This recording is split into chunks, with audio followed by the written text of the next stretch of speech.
In the Gemara Brachos, we find that there's a discussion whether Tfilas Arvis, whether the davening of Ma'ariv is a chayva or a shus. Is it obligatory, like Shachar Mincha is, or is it only a voluntary tefillah, as opposed to Shachar Mincha, which is obligatory? So it's a debate in the Gemara, it's a machlokes. We paskin, we hold halach l'maisa that Tfilas Arvis is rishus. Tfilas Arvis is only voluntary.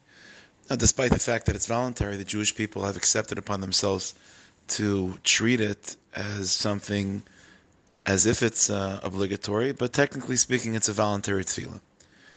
Now, when the Gemara has this discussion, there's no distinction made between Ma'ariv at different times in the year. All Ma'arivs are voluntary. What we find, though, is an interesting opinion in the Zohar Kaddish. The Zohar in Tikkun Zohar, Daf Chaf, it's brought down in Shari Tshuva, at the end of Siman Reish Samaches. The Tikkun Zohar holds that although Tfilas Arvis is Rishos, even though Ma'ariv is only a voluntary tefillah, that's only for Ma'ariv during the 6 days of the week. But Ma'ariv Friday night, Ma'ariv the night of Shabbos, that is an obligatory tefillah, just like Shachar Mincha. That's the opinion of the Zohar. And so the question is why? Why would the davening of Ma'ariv be any different than the davening of Ma'ariv the 6 days?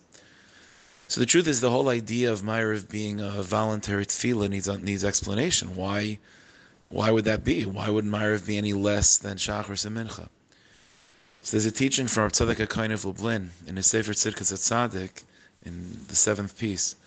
Rav Tzadok explains that the reason why Ma'ariv is only a voluntary tefillah is because davening requires a certain presence of mind. Davening requires a certain atmosphere, and that atmosphere is one of recognizing the Rebbeinu Shalom's presence, of having an awareness of God's presence. And that is the environment within which one is able to daven, and one is obligated to daven. Davening, halachically, is the experience of standing before the king. So one has to therefore be in an environment that's conducive for that. Says Rav Tzadok, daytime versus nighttime, day always represents a time of illumination, a time of clarity. Therefore, the daytime is representative of an experience which is conducive to feeling God's presence. It's a time of illumination, of clarity, of understanding, of happiness. And so that's a time frame that we can obligate davening. We can obligate Jews to daven because the environment is conducive for it. But the nighttime represents doubt, uncertainty, God's concealment, difficulties. Although a person can muster up the spiritual strength to despite all the darkness, experience light, but to obligate a Jew to daven at night is impossible. And therefore davening of Ma'ariv is only voluntary. That's how Tzaddik explains it. Well, based on that, we could then understand the opinion of the Zohar that that's only for the 6 days of the week, not for Shabbos. Why? Shabbos is a day that we commemorate, that we connect ourselves to the truth of Hashem creating the world. But that idea that Hashem created the world is a very profound idea, because that means God created everything. And that means God's energy is invested equally in all things and in all experiences. The same God that created light also created darkness. The same God that created day also created night.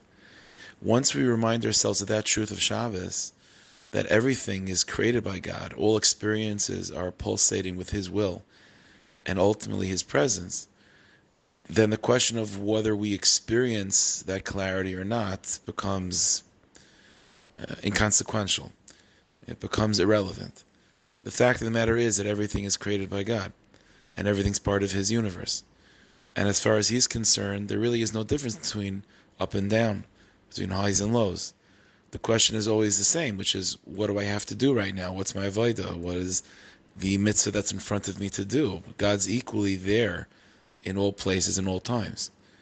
So it's specifically through the connection to Shabbos that the environment of the nighttime becomes as equally conducive to davening as the daytime. Because what's the difference at the end? Both day and night were both created equally by Hashem. And that's exactly what we remind ourselves on Shabbos. So therefore the Zohar Kaddish reveals to us this secret that on Shabbos, even the nighttime davening is obligatory, just as the day is. Hashem should help us. We should always be able to experience Him, but ultimately that experience has to be rooted in a acute awareness that ultimately the Rabbanu Shalom is big enough to contain all experiences and all situations and all environments, and all comes from Hashem, and everything ultimately leads back to Hashem.